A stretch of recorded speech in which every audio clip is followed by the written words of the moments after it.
الحمد لله وكفى وسلام على سيد الرسل وخاتم الأنبياء وعلى آله المجتبى وأصحابه المصطفى الذين هم خلاصة العرب الأرباع وخير الخلائق بعد الأنبياء وهم كالنجوم في السماء للاهتداء والاقتداء. أما بعد فأعوذ بالله من الشيطان الرجيم. بسم الله الرحمن الرحيم.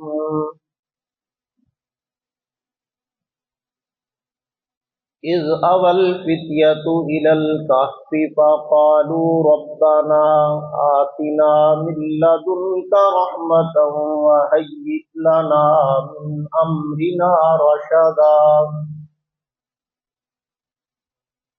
فضربنا على آذانهم في الكهف سنين عددا ثم بعثناهم لنعلم أي الحزبين أحصى لما لبثوا أمدا. نحن نقص عليك نبأهم بالحق إنهم فتية آمنوا بربهم وزدناهم هدى. وربطنا على قلوبهم إذ قاموا فقالوا ربنا رب السماوات والأرض لن ندعو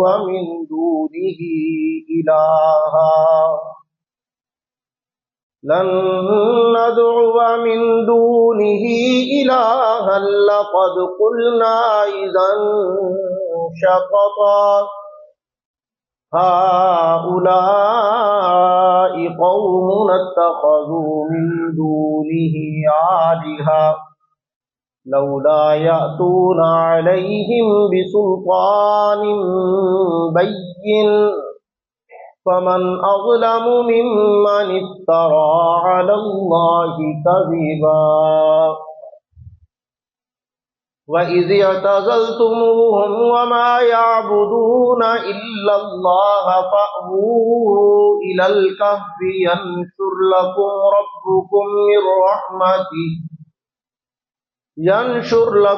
رَبُّكُمْ مِنْ رَحْمَتِهِ وَيُهَيِّئْ لَكُمْ مِنْ أَمْرِكُمْ مِرْفَقًا. صدق اللہ العظیم. درود شریف پڑھیں.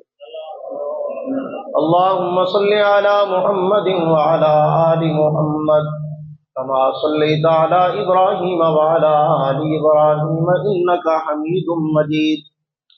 اللهم بارك على محمد وعلى آل محمد كما باركت على إبراهيم وعلى آل إبراهيم إنك حميد مجيد. انتہائی قابل تکریم و احترام بزرگان محترم، عزیزان گرامی قدر، دوستو، نوجوان ساتھیوں اور بھائیوں،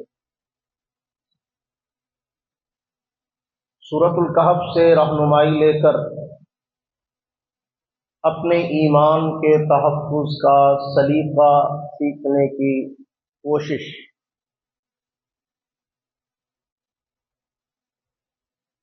گزشتہ 7 خطبات جمعہ سے جاری ہے. اسی سلسلے کو آگے بڑھاتے ہوئے آج اس گفتگو کی 8ویں نشست ہے. ہم نے اصحاب کہف کی دعا اور ان کے غار کے اندر آرام فرما ہونے کا تذکرہ کرتے ہوئے اپنی بات کو سمیٹا تھا، اور اب اس سلسلے کو یہیں سے آگے بڑھا رہے ہیں. میں نے عرض کیا تھا کہ یہ جو دعا ہے نا اصحاب کہف کی،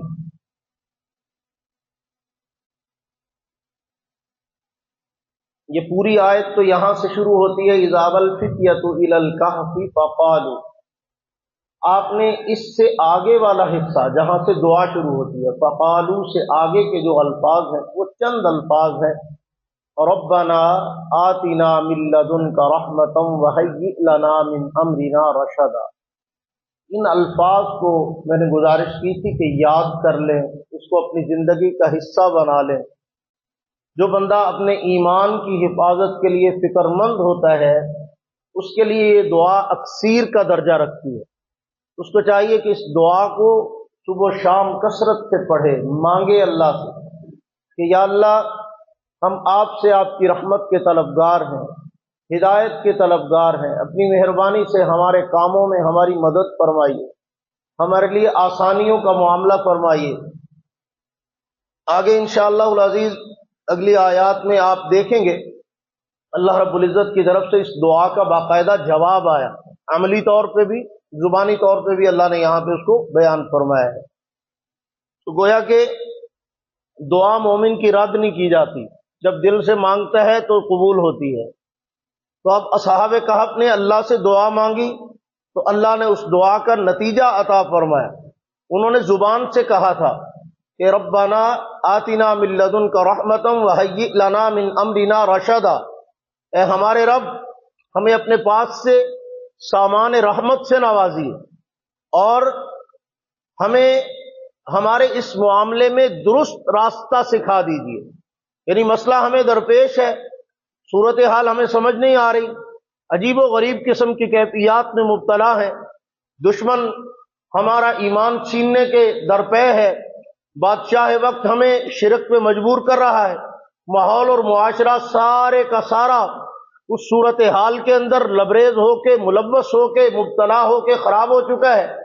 کوئی صورتحال سمجھ نہیں آ رہی. ہمارے اپنے بھی ہمیں مشورہ دیتے ہیں کہ تم کیا الگ ہی اپنی ایک سائڈ بنا کے بیٹھے ہوئے ہو، جو کہہ رہے ہیں مان لو، جب سب نے مان لیا تو تم اکیلے کیوں لگے ہوئے ہو، جہاں وہ جائیں گے وہاں تم چلے جانا. جس طرح کے طریقہ کار ہوتا ہے لوگوں کا. تو اب وہ اتنے فکر مند ہوئے، انہوں نے دعا مانگی تو انہوں نے کہا یا اللہ ہمیں تو کچھ سمجھ نہیں آ رہی، آپ ہی سمجھائیے کہ کیا کرنا ہے. تو اب اس دعا کا ایک فائدہ تو یہ ہے کہ آپ ایمان کی حفاظت کے لیے اس کو پڑھتے رہیں، مانگتے رہیں، آپ کو فائدہ ہوگا. اور دوسرا ایک بڑا اہم اس کا فنکشن ایسا بھی ہے کہ جو آپ کو روزمرہ زندگی میں کام آ سکتا ہے. آپ نے اکثر سنا ہوگا لفظ استخارہ، سنا کہ نہیں سنا؟ استخارے کا کیا مطلب ہوتا ہے؟ ڈرامے بازی ہے جس طرح آج کل کی جاتی ہے. استخارے کا یہ مطلب تو نہیں ہوتا. استخارے کا مطلب ہوتا ہے طلب خیر، خیر کا طلب کرنا، خیر کا چاہنا، بہتر چیز کو ایکسپٹ کرنا، اس کو حاصل کرنے کی کوشش کرنا، اس کو کہتے ہیں استخارہ. لیکن اس کو باقاعدہ ایک انڈسٹری بنا دیا گیا، ایک ڈرامے بازی بنا دیا گیا. جناب آپ دیکھتے ہیں ڈرامے بازی، میں نے ایسے نہیں کہا، آپ یہ ٹی وی چینلوں پہ دیکھتے ہیں لیپ ٹاپ لے کے بیٹھ جائیں گے اور جناب یہ کال لے رہے ہیں جی، ہم یہ لے رہے ہیں جی، یہ دے رہے ہیں جی، یہ آ رہی ہے جی بات، جی جی جی بتائیے جی جی جی، یہ بیٹھے ہوئے جی، ادھر قطب بیٹھے ہوئے، ادھر ابدال بیٹھے ہوئے، ادھر کوئی اور بیٹھے ہوئے ہیں، ادھر اور پتہ نہیں کون سے نجومی بٹھائے ہوئے ہیں، یہ جی استخارہ فرما رہے ہیں اور نام لکھا ہوتا ہے آن لائن استخارہ. عجیب ڈرامے بازی ہے یہ، کون سا آن لائن استخارہ؟ اور اوپر سے جو ہماری نچلے درجے کی مخلوق ہے اس نے ایک نیا ٹٹوان شروع کیا ہوا ہے، اے حضرت صاحب استخارہ کر دو، میں استخارہ کرانا ہے، میں استخارہ کرانا میں استخارہ کرانا. بھی کیوں آپ خود کیوں نہیں کر لیتے استخارہ؟ نہیں کسی نیک آدمی ہو. میں نے کہا رسول اللہ صلی اللہ علیہ وسلم سے زیادہ نیک کائنات میں کوئی پیدا ہوا ہے؟ بولو اونچی آواز سے. اللہ کے نبی سیدنا محمد رسول اللہ صلی اللہ علیہ وسلم سے زیادہ معتبر، محترم، نیک، پاکیزہ ہستی کائنات میں کوئی ہے نہیں نا.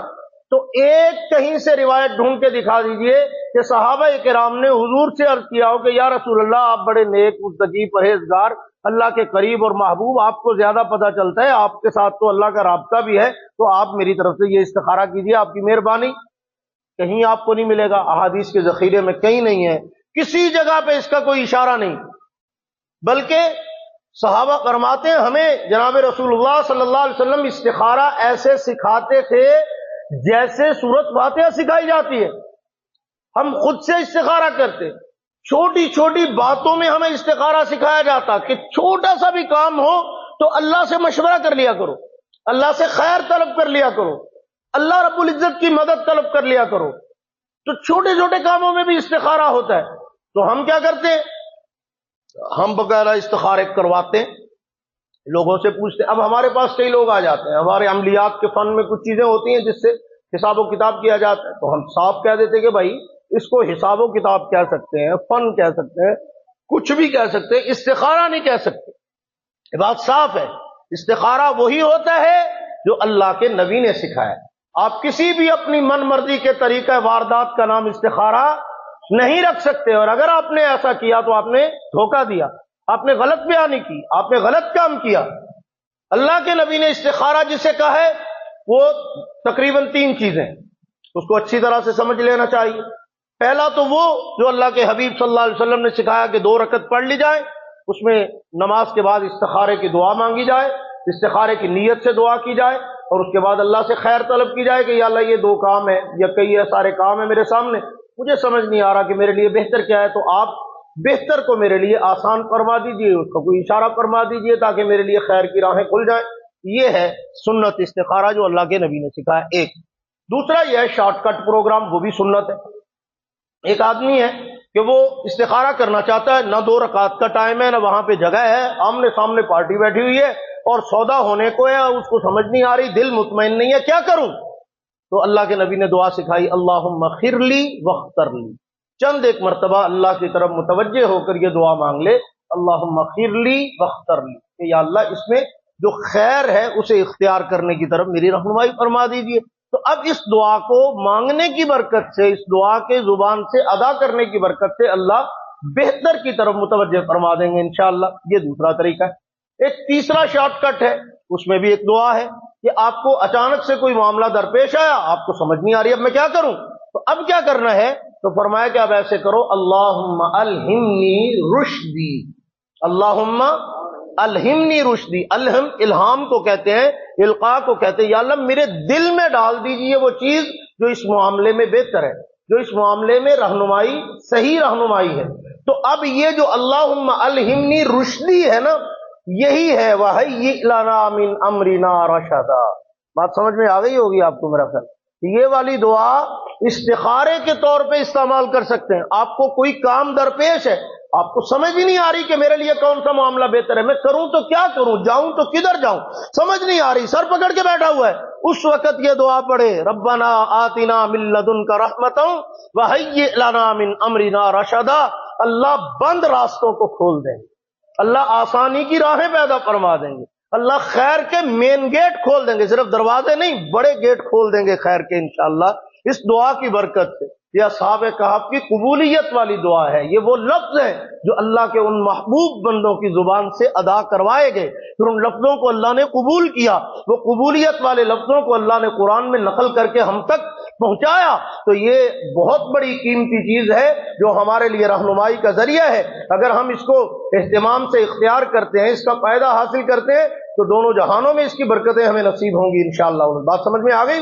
اس کو اپنے دنیاوی معاملات میں، اپنے خیر کے کاموں میں، اپنے اچھائی کے کاموں میں آپ استعمال کر سکتے ہیں۔ آپ کو کوئی سمجھ نہیں آ رہی، کوئی بھی مسئلہ ہے آپ کا، آپ نے رشتہ کرنا ہے، آپ نے مال خریدنا ہے، آپ نے کوئی سودا کرنا ہے، آپ کوئی چیز بیچنی ہے، کوئی خریدنی ہے، کہیں سے کچھ لین دین کرنا ہے، کہیں جانا ہے، کوئی سفر کرنا ہے، باہر کے ملک جانا ہے، کہیں اسٹڈی کرنا چاہتے ہیں، کئی یونیورسٹیاں، کہاں پڑھوں کہاں نہ پڑھوں، کدھر جانا ہے کدھر نہیں جانا ہے، اے مدرسے میں داخلہ لوں یا وہاں داخلہ لوں، کوئی بھی ہے، میں یہ کام کروں یہ کروں، یہ سکل سیکھوں یا وہ سیکھوں، یہ والا چھوڑ دوں یا وہ والا کر لوں، یہ والا لباس پہنوں یا وہ پہنوں، آپ جو بھی کام کرنا چاہتے ہیں جس میں آپ ڈبل مائنڈڈ ہیں، اس میں آپ اللہ کی مدد طلب کر سکتے ہیں۔ یہ دعا آپ کے لیے بہترین رہنمائی کا کام دے گی۔ بات سمجھ میں آ گئی جی؟ اللہ پاک ہم سب کو عمل کی توفیق نصیب فرمائے، کہو آمین اونچی آواز سے۔ اس کے بعد اللہ فرمانے فضربنا علی آذانہم فی الکہف، یہ بات میں نے پہلے بھی بیان کی تھی، اس کا ایک پہلو بیان کیا تھا، ایک اور بیان کر دوں۔ اللہ فرماتے ہیں ہم نے ان کے کانوں پہ کیا ڈال دیا؟ پردہ۔ فضربنا علی آذانہم، اذن کان کو کہتے ہیں، آذانہم ان کے کانوں پر پردہ ڈال دیا، پھر ان کو سلا دیا۔ فی الکہف سنین عددا، اس غار کے اندر کئی سالوں کے لیے، کئی سالوں، 300 سے زیادہ، 309 سال ذکر کیے گئے ہیں۔ اللہ نے 3 صدیاں سلائے رکھا ہوں۔ اب کانوں پہ پردہ کیوں ڈالا؟ ہم تو آنکھوں پہ پردہ ڈالتے ہیں، جس کو نیند نہ آ رہی وہ آنکھوں پہ پٹی باندھ لیتا ہے، ٹھیک ہے نا، منہ پہ کچھ لے لیتا ہے، رومال لے لیتا ہے۔ تو یہاں پہ کیا ہو رہا ہے؟ کانوں پہ پردہ۔ پتہ چلا جب آدمی سوتا ہے نا، اس کو ذرا غور سے سنیے، یہ بڑی کام کی بات ہے، آپ کو ایک اہم عقیدہ سمجھ میں آ جائے گا اگر آپ کو میری یہ بات سمجھ آ گئی، اللہ کرے۔ آدمی جب سوتا ہے نا تو اس کی آنکھیں بند ہوتی ہیں، اس کا منہ بھی تقریباً بند ہوتا ہے، اکثر کا کسی کسی کا کھلا بھی ہوتا ہے، ٹینشن نہیں لینی، اپنا اپنا مزاج ہے۔ تو ہمیں خام خواہ کو نہیں جی مولوی صاحب فلانے دا تو کھلا ہوں ہے، تو بعض حضرات کا منہ کھل جاتا ہے، کوئی ایسی بات نہیں ہے، لیکن اکثر عام روٹین میں منہ بھی بند ہوتا ہے اور آنکھیں بھی بند ہوتی ہیں، کان کھلے ہوتے ہیں۔ کانوں میں عام طور پر گہری نیند کے دوران آواز نہیں پڑتی۔ جب آدمی گہری نیند سویا ہو نا، مختلف قسم کی نیند ہوتی ہے، کوئی ہوتے ہیں ان کے پاس ذرا سا شور اٹھ کے بیٹھ جاتا ہے، کچھ ہوتے ہیں کہ ان کے پاس ڈھول بجائی جو ان کو کوئی فکر نہیں ہوتی۔ اب اس کا یہ مطلب تو نہیں کہ ان کو سنتا نہیں، کان تو ان کے کھلے ہوئے ہیں، لیکن ان کے کانوں کے اوپر نیند اتنی غالب ہے کہ ان کو آواز سنائی نہیں دیتی۔ اچھا، اب نبی پاک صلی اللہ علیہ وسلم کی ایک حدیث سنیے۔ اللہ کے نبی صلی اللہ علیہ وسلم نے اپنے فرمان گرامی میں نیند کو موت کی بہن قرار دیا ہے۔ نیند کو کیا قرار دیا ہے؟ موت کی بہن قرار دیا ہے، کہ یہ نیند موت کے مشابہ ہے، گویا کہ یوں سمجھیں کہ یہ موت ہی کا ایک حصہ ہے۔ اب آپ مانے نہ مانے، اگر آپ کو اللہ کرے دعا آتی ہو اور آپ پڑھتے ہو پھر تو مانے بغیر چارہ کار ہو گئی ہے، اور اگر نہیں آتی پھر آپ کو پہلے دعا یاد کرانی پڑے گی، پھر آپ کو منوانا پڑے گا، ٹھیک ہے نا۔ بندہ جب سوتا ہے تو ایک دعا پڑھتا ہے،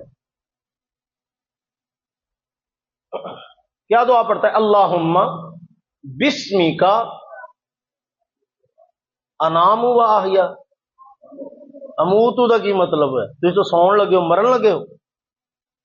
دعا حضور نے سکھائی ہے، کیا سکھائی ہے؟ اللہم، اے اللہ، بسمی کا، تیرے نام کے ساتھ، اموتو، میں مرنے لگا ہوں، و احیا، اور تیرے نام کے ساتھ میں زندہ ہوتا ہوں۔ مرتا بھی تیرے نام کے ساتھ اور زندہ بھی۔ آپ تو سونے لگے ہیں، آپ موت والی دعائیں پڑھ رہے ہیں، اٹھنے کا پروگرام نہیں ہے، تو دعا تو آپ نے موت والی پڑھی ہے، اللہم بسمی کا اموت و احیا۔ اچھا، پھر آپ اٹھے تو اٹھنے کے بعد جو دعا سکھائی گئی وہ کیا ہے؟ الحمدللہ الذی احیانا بعدما اماتنا۔ اے اللہ، احیا، الحمدللہ الذی، تمام تعریفیں اس اللہ کے لیے جس نے مجھے زندہ کر دیا۔ کہ آپ تو جاگے ہیں، زندہ تھوڑا ہوئے ہیں، آپ کو تو یہی ہے کہ میں جاگا ہوں، لیکن دعا کیا سکھائی گئی؟ احیانا، زندہ ہو گئے دوبارہ، بعد ما اماتنا، مرنے کے بعد، وَإِلَيْهِ النُّشُورُ، اور لوٹ کے بھی اسی کی طرف جانا ہے، ایک نہ ایک دن تو اسی کے پاس جمع ہونا ہے، اس اللہ کی طرف، تمام تعریفیں بھی اسی کے لیے۔ تو پتا چلا کہ یہ جو ہم تھوڑی دیر کے لیے آرام فرما ہوتے ہیں نا، تو دنیا سے بالکل کٹ آؤٹ، ہاں، بس اتنی مہربانی ہے کہ کار والے چوک کے دفنا نہیں آندے، انہوں نے پتا لگ جائے کہ فوت ہی ہو گئے نا تو پھر دفنا بھی وہ چیک کر لیتے ہیں صبح اٹھ کے، اگر تو سانسیں چلتی ہوں تو ٹھیک ہے، نہیں تو پھر دفنانے کے علاوہ کوئی چارہ کار نہیں۔ تو نیند جو ہے وہ موت کی کیا ہے؟ بہن ہے۔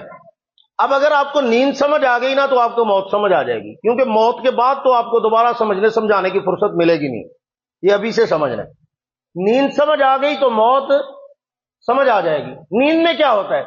یار یہ نیند سویا ہوا ہے، آس پاس کی خبر نہیں ہے، خواب بھی دیکھ رہا ہے، ریئل قسم کے حقائق بھی محسوس ہو رہے ہیں، اور اگر خواب میں کوئی فرحت والی چیز ہے تو آپ کو مزہ آتا ہے کہ نہیں آتا؟ اونچی بولو، وہی اونچی، ناصر مدنی ہم کو کہاں پھر بولو گے، مزہ آتا ہے کہ نہیں آتا؟ آپ کوئی اچھی چیز دیکھتے ہیں، کوئی مزے کی چیز دیکھتے ہیں، پر لطف خواب دیکھتے ہیں، خوبصورت اور اپنی لذت کا مزے کا خواب، آپ کو مزہ آتا ہے؟ اور اگر آپ خواب میں کوئی خوفناک چیز دیکھتے ہیں، تکلیف والی چیز دیکھتے ہیں، تو آپ کو دکھ محسوس ہوتا ہے کہ نہیں؟ تکلیف محسوس ہوتی ہے کہ نہیں؟ بعض تو خواب میں سچ مچ میں رو رہے ہوتے ہیں، بعضوں کی آواز ساتھ والے سن رہے ہوتے ہیں۔ کیا ہے یہ؟ اس سے پتا چلا کہ جب بندہ سویا ہوا ہو تو اس پہ جو کیفیات طاری ہوتی ہیں اس کا اس کو فائدہ بھی ہوتا ہے، نقصان بھی ہوتا ہے، اس کو محسوسات اس کے سلامت رہتے ہیں۔ اسی طرح مرنے کے بعد اگر اللہ نے قبر میں کھول دی نا جنت کی کھڑکی تو مزہ تو آئے گا، یہ مت سمجھیے کہ مرنے کے بعد کچھ نہیں ہوگا جی، وہ قبر میں جی بات جی ایسے ہی جی سوال ہی پیدا نہیں ہوتا۔ جب آپ مر گئے تو مرنے کے بعد جو کیفیات بھی ہوئیں، اگر تو اللہ کی رحمتوں کا معاملہ ہوا، اللہ کرے ہو، کہو آمین۔ اللہ ہم سب کے حال پہ رحم فرمائے، اللہ ہماری قبر کو راحت کا ذریعہ بنائے، جنت کے باغوں میں سے ایک باغ بنائے، اللہ تمام اہل ایمان کے لیے آسانیاں فرمائے۔ بڑی مشکل گھاٹی ہے، اس کے لیے دعا مانگنی چاہیے، اللہ اس کے لیے راحت و رحمت کا سامان فرما دے۔ تو کیا ہوگا وہاں پہ؟ جو کچھ بھی ہوگا ہمیں محسوس ہوگا، وہ کیفیات، وہ جنت کی ہوائیں، وہ اللہ کی رحمتیں، وہ برکتیں، وہ پیار، وہ اللہ کی طرف سے جو کچھ ہمارے اوپر قبر کے اندر کیا جائے گا ہمارے ساتھ، ہمیں اس کی لذت، اس کی راحت، اس کا مزہ محسوس ہوگا۔ اور اس کے بعد پھر اگر خدا نخواستہ کسی نافرمان کے اوپر عذاب آتا ہے تو وہ کیا سمجھتا ہے کہ مٹی ہو گیا، اب جو مرضی ہو ہی جائے؟ نہیں، اب جو تکلیف ہوگی وہ اس کو محسوس ہوگی، اس کی اذیت وہ محسوس کرے گا، اس کی تکلیف وہ محسوس کرے گا، جو عذاب اور تکلیف آئے گی اس کو محسوس کیا جائے گا۔ اور یہ بات ہمیں کہاں سے پتا چلی؟ نیند سے، کہ نیند میں خواب کے ذریعے سے ہمیں جو اچھی چیزیں نظر آتی ہیں وہ ہمیں لذت دیتی ہیں، اور جو تکلیف والی چیزیں دیتی ہیں وہ ہمیں اذیت دیتی ہیں، تکلیف پہنچاتی ہیں۔ اتنی بات سمجھ میں آ گئی؟ اگلی بات سمجھیے ذرا۔ اب ایک لڑائی ہوتی ہے لمبی چوڑی، میں ویسے عام طور پہ ان لڑائیوں میں پڑھتا نہیں ہوں، لیکن بات سمجھانا چاہتا ہوں کیونکہ اب قرآن سامنے ہے تو اللہ کے قرآن کی بات ہے تو سمجھا ہی دوں، چلو لگے ہاتھوں کام آئے گی آپ کی زندگی۔ ایک طبقہ ایسا ہے جو مردوں کی سماعت کے اوپر لمبی چوڑی بحث کرتا ہے، بڑی لمبی بحث کرتے ہیں، مردے نہیں سن دے جی، نہیں سن دے۔ اور ہمارے حضرت قاسمی صاحب رحمۃ اللہ علیہ کئی دفعہ جان چھوڑانے کے لیے کہہ دے، او بھائی ساڈی تے زندے نہیں سن دے، تم مردیاں نو روئی جانا، چل جا۔ یہ سنتے سناتے کی بات کس بات کی بحث ہے؟ آپ ان کو سنا بھی لیں، سن لیں، کیا ہوگا پھر؟ کیا ہوگا؟ آپ کی کوئی بات کا جواب دیں گے، آپ کو کوئی کہیں گے، آپ کی کوئی بات کے اوپر رد عمل دیں گے، جواب دیں بھی بالفرض تو وہ جواب آپ تک نہیں پہنچتا، تو کیا آپ کو اس سے کیا لینا دینا ہے؟ اس کے اندر نا ایک درمیانہ سا راستہ سمجھیے۔ مردوں کی سماعت کے حوالے سے دو قسم کے اہم معاملات ہیں جس کے اوپر عام طور پہ اختلافی معاملات پیش آتے ہیں۔ ایک یہ ہے عام مردوں کا سننا، بات سمجھیے ذرا۔ ایک ہے جناب نبی کریم صلی اللہ علیہ وسلم کا اپنے روضہ انور میں سماعت فرمانا، بات سمجھیے، ٹھیک ہے؟ جہاں تک ہے عام میتوں اور مردوں کا سننا، اگر اس میں کوئی بندہ دوسری رائے رکھتا ہے کہ نہیں سنتے تو کوئی لڑائی والی بات نہیں ہے، ٹھیک ہے، اس کو یہی سمجھ آئی ہوگی، اس نے قرآن کی آیت سے اپنی مرضی کا مفہوم مراد لے لیا، انک لا تسمع الموتى ولا تسمع الصم الدعاء، اللہ قرآن میں کہتے تم ان کو نہیں سنا سکتے، تو اللہ نے یہی کہا ہے کہ تم نہیں سنا سکتے تو میں تو سنا سکتا ہوں نا۔ عجیب کملے بندے ہو یار، اتنی بات نہیں آپ کو سمجھ آئے؟ تم تھوڑا سناتے ہو، سناتا تو اللہ ہے، تو انک لا تسمع کہ تم نہیں سنا سکتے مردوں کو، انک لا تسمع الموتى، مردوں کو نہیں سنا سکتے، تو تم مردوں کو نہیں سنا سکتے تو بات صاف ہے، ٹھیک ہے، نہیں سنا سکتے تو بھائی اللہ چاہے تو اللہ تو سنا سکتے ہیں، اس میں لڑائی والی کون سی بات ہے؟ لیکن پھر بھی اگر کوئی بندہ بس جا کے نہیں سنتے، ان کا بھائی نہیں سنتے تھے نہ صحیح، سانو کڑا ہونا نہ کوئی کام میں زیگڑا میٹنگ کرنی جا کے قبرستان سے ہے، تو اتنے لمبے چوڑے پنگے میں پڑنے کی ضرورت نہیں۔ لیکن جہاں تک بات ہے جناب رسول اللہ صلی اللہ علیہ وسلم کی سماعت کی، یہ عقیدے کا مسئلہ۔ یہ کیا ہے؟ ربیع رحمت صلی اللہ علیہ وسلم نے فرمایا کہ جو بندہ مجھ پہ درود پڑھتا ہے، میں اس درود پاک کو اگر تو وہ روضہ انور پہ آ کے پڑھے تو فرمایا سمعت عند قبری، میں قبر کے پاس سے اس درود کو خود سنتا ہوں، فرمایا ابلغتہ نائعا، اگر وہ دور سے پڑھا جائے تو مجھ تک پہنچا دیا جاتا ہے۔ اب پہنچا دیا کا مطلب کیا ہے؟ اطلاع پہنچا دی جاتی ہے، ریکارڈنگ پہنچا دی جاتی ہے، کیسے پہنچا دی؟ یہ کیفیات اللہ کے حوالے، وہی الفاظ پہنچائے جاتے ہیں، وہ آواز سنائی جاتی ہے، یا اللہ کے نبی کو صرف نام بتایا جاتا ہے، یا جو بھی ہے پہنچا دیا جاتا ہے، بات ختم، پہنچ جاتا ہے ان تک کہ فلاں میرے امتی نے میرے اوپر کیا پڑھا ہے۔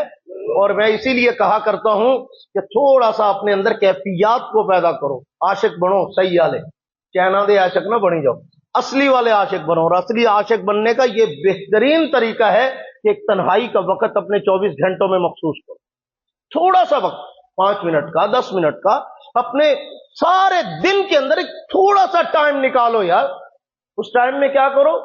پوری توجہ کے ساتھ جناب نبی رحمت فخر دو عالم صلی اللہ علیہ وسلم کی ذات گرامی پہ درود و سلام پڑھو۔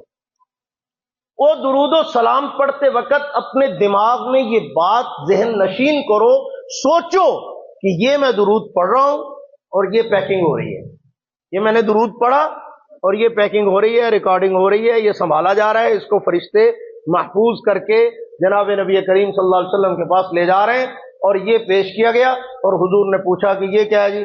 تو بتایا گیا جی درود ہے، سلام ہے۔ کہاں سے آیا ہے؟ تو نام لے کے بتایا گیا جی یہ فلاں بن فلاں، فلاں شخص کے بیٹے فلاں نے آپ پہ درود و سلام پڑھا ہے۔ ذرا آپ ایک لمحے کے لیے تصور کیجئے کہ جب آپ کا نام فرشتوں کی زبان سے جناب رسول اللہ کے سامنے پکارا جا رہا ہوگا، حضور کے سامنے ذکر کیا جا رہا ہوگا، تو کتنا نصیبہ اور کتنی خوش قسمتی کی بات ہے اس بندے کے لیے کہ جس کا نام لے کے بتایا جائے کہ یا رسول اللہ یہ آپ کے فلاں امتی نے آپ پہ درود و سلام کا تحفہ بھیجا۔ تو حضور کی بارگاہ میں ہمارا نام آ جانا یہ کوئی کم سعادت کی بات تو نہیں ہے۔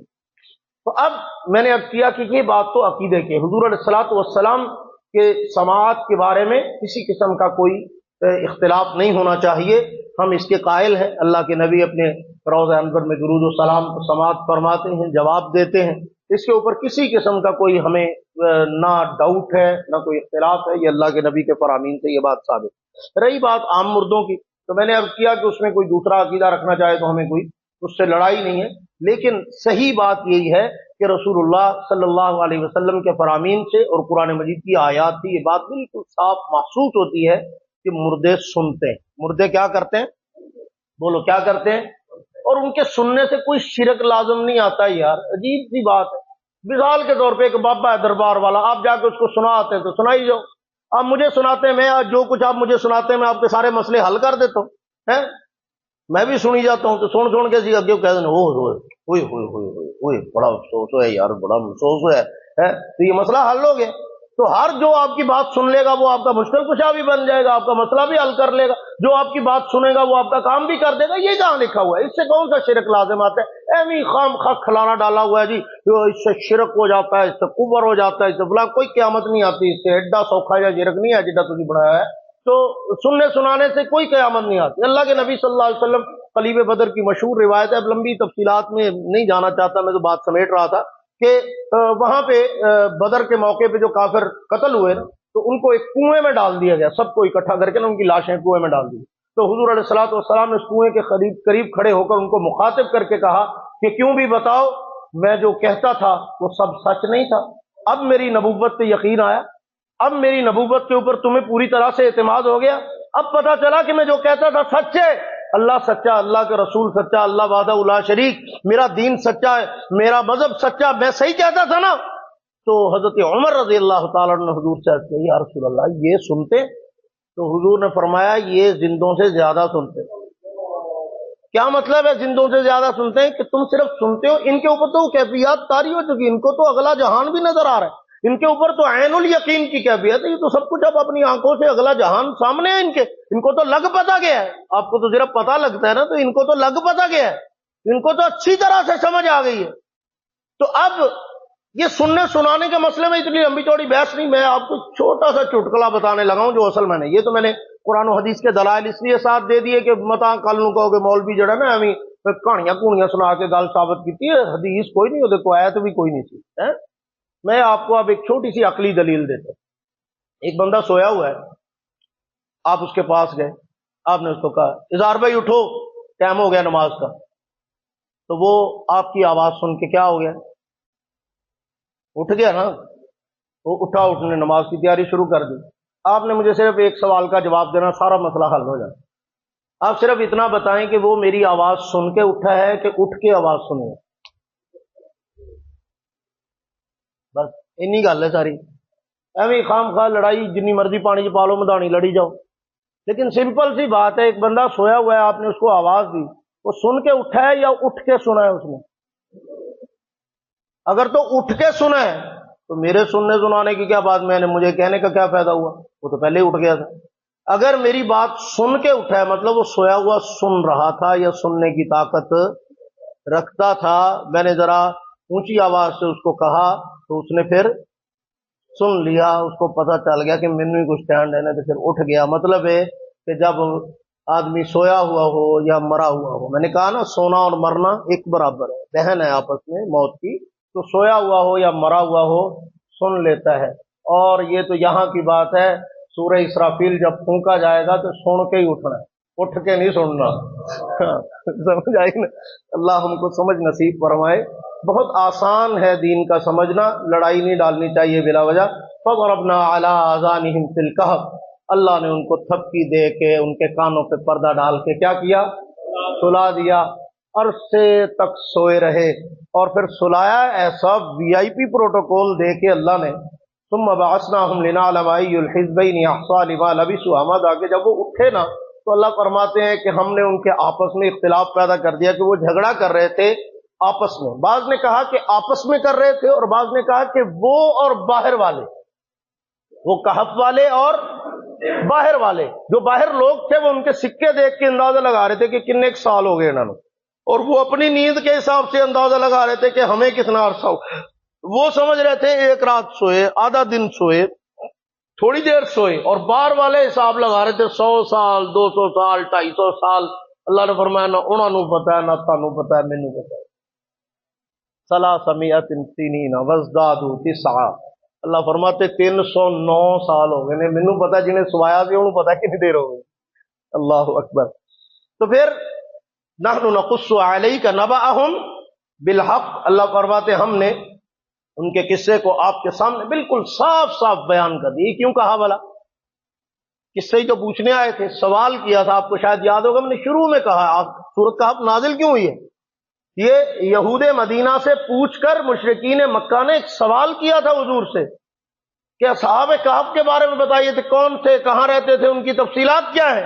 تو اللہ نے فرمایا لو پھر ان کو بتاؤ تفصیلات، نحن نقص علیک نبأہم بالحق، سچ سچ اور واضح اور بالکل کلیئر صاف اور شفاف تفصیلات میں نے بیان کر دی، اور ان کو بتاؤ انہم فتیہ، کہ وہ نوجوان تھے۔ وہ کیا تھے؟ اللہ نے انہوں دی جوانی نال کو بہت ہی پیار ہے، پہلا بھی انہوں نے جوان قرار دیتا، ہوں پھر جوان قرار دیتا، صرف انہوں دی جوانی نال نہیں، اللہ نے سارے ہی جواناں نال پیار۔ اللہ کو نوجوانوں سے بہت محبت ہے۔ شاب نشأ فی عبادت اللہ، میں نے عرض کیا تھا نا، حدیث پاک میں آتا ہے جن 7 طبقات کو اللہ قیامت کے دن عرش کا سایہ نصیب فرمائیں گے، ان میں ایک وہ نوجوان طبقہ ہوگا جو اللہ کی عبادت کی طرف متوجہ ہوتا ہے جوانی میں، اللہ کی بندگی کرتا ہے جوانی میں۔ تو جوانی میں اللہ کی بندگی کرنا بڑا کمال کا، بڑا ہی پرلطف عمل ہے۔ اور اس سے اگلی بات جو سمجھنے کی وہ یہ ہے کہ نوجوان بندہ جو ہوتا ہے نا، اس میں بات کو سمجھنے کی، ایکسپٹ کرنے کی صلاحیت بھی ہوتی ہے، اور پھر اس کام کے ساتھ جڑ کے ہمت اور جوش و جذبے سے اس کو آگے بڑھانے کی استعداد بھی زیادہ ہوتی ہے۔ یہی وجہ ہے کہ آپ کے لیے بڑی عجیب بات ہوگی، میں آپ کو بطور انکشاف سے بتا دیتا ہوں، کیا یاد کریں گے؟ ویسے تو آپ سیرت طیبہ سنتے پڑھتے رہتے ہیں، لیکن ایسی باریک باتیں نہ آپ کے سامنے آتی ہیں، نہ آپ کو پتہ ہے، نہ کہیں سے ملتی ہیں اتنی جلدی آسانی سے۔ یہ تو بڑی ارکریزی سے، بہت محنت مشقت سے جا کے یہ سمجھو عطر نکالنے والی بات ہے۔ اس طرح کی باتیں آپ کو عام کتابوں میں کہیں دستیاب نہیں ہونے لگی۔ نبی پاک صلی اللہ علیہ وسلم نے جب ہجرت فرمائی تو سیرت طیبہ کی چند کتابوں میں اس کا اشارہ موجود ہے کہ حضور علیہ الصلوۃ والسلام کے رفقا میں سے سارے صحابہ سیاہ داڑھی والے، سارے صحابہ الا ابا بکر، سوائے سیدنا صدیق اکبر رضی اللہ تعالیٰ عنہ کے، کہ حضرت ابو بکر رضی اللہ تعالیٰ عنہ کی داڑھی مبارک میں چند بال سفید تھے۔ اس کے علاوہ تمام صحابہ کرام جو حضور کے رفقا ہجرت کر کے مکے سے مدینے گئے، ان سب کی داڑیاں سیاہ تھی، سارے نوجوان تھے۔ تو پتہ چلا کہ تحریک کے اولین رضاکار جوان لوگ ہوں تو وہ کامیاب ہوا کرتی۔ تو حضور کا کلمہ نوجوانوں نے پہلے پڑھا، اللہ کے نبی کے ساتھ پہلے نوجوان لوگ چلے۔ تو رحمت دو عالم صلی اللہ علیہ وسلم مدینہ طیبہ گئے تو رفقا نوجوانوں کی جماعت حضور کے ساتھ تھی۔ وہ صحابہ کرام مکے سے مدینے گئے، انہوں نے حضور کی بات پہ لبیک کہا۔ اللہ رب العزت کی بار بار ان کی جوانی کو اپریشیٹ کر رہے ہیں، اس کو بطور خاص ذکر کر رہے ہیں، اسے ہائی لائٹ کر رہے ہیں۔ تو یہاں پہ بھی فرمایا کہ میں نے تذکرہ کر دیا ان کے قصے کا، انہم فتیۃ، وہ نوجوانوں کی ایک جماعت تھی، آمنوا بربہم وزدناہم ہدا، ان کی خوبی، ان کا کمال یہ تھا کہ آمنوا بربہم، ان کی سب سے بڑی کوالٹی، ان کا سب سے بڑا اعزاز، ان کی سب سے بڑی عظمت، ان کا سب سے بڑا تمغہ، ان کے پاس سب سے بڑی ڈگری یہ تھی کہ آمنوا بربہم، وہ اپنے رب پہ بڑا پختہ ایمان رکھتے تھے۔ ہم ایمان کو عام سی چیز سمجھتے، ہم ایمان کو معمولی سی بات سمجھتے، ہم ایمان کو بالکل روٹین کا کام سمجھتے ہیں، اس کو اہمیت ہی نہیں دیتے کہ یہ بھی اللہ کی نعمتوں میں سے کوئی نعمت۔ میں نے کتنی بار آپ سے کہا کہ ہم تھوڑی سی تنخواہ بڑھ جائے نا تو شکر کرتے ہیں، ہمیں رزق زیادہ ملے ہم شکر کرتے ہیں، ہمیں کوئی نعمت مل جائے ہم شکر کرتے ہیں، ہمیں لباس ملے شکر کرتے ہیں، ہماری کسی چیز میں اضافہ ہو جائے ہم شکر ادا کرتے ہیں۔ لیکن کبھی ہم نے بطور خاص اہتمام کے ساتھ ایمان پر اللہ کا شکر ادا کیا؟ کبھی 2 رکعتیں پڑھی کہ یا اللہ یہ 2 رکعت شکرانے کے نفل پڑھ رہا ہوں، اس لیے پڑھ رہا ہوں کہ تو نے اپنے حبیب کا امتی بنا دیا، تو نے مجھے ایمان کی دولت عطا فرمائی، تو نے مجھے قرآن جیسی نعمت عطا فرمائی، مسلمان گھرانے میں تو نے مجھے پیدا کیا، میں نے تو کوئی درخواست بھی نہیں دی تھی تو مجھے مسلمان بنا دی تھی، آپ نے بن مانگے مجھے مسلمان بنا دیا۔ اتنی بڑی دولت، اتنی بڑی نعمت، جس ہدایت کے لیے لوگ کوشش کرنے کے باوجود اس تک پہنچنے میں دیر لگتی ہے، تو وہ آپ نے مجھے بن مانگے عطا فرما دی، اس پہ میں آپ کا شکر ادا کرتا۔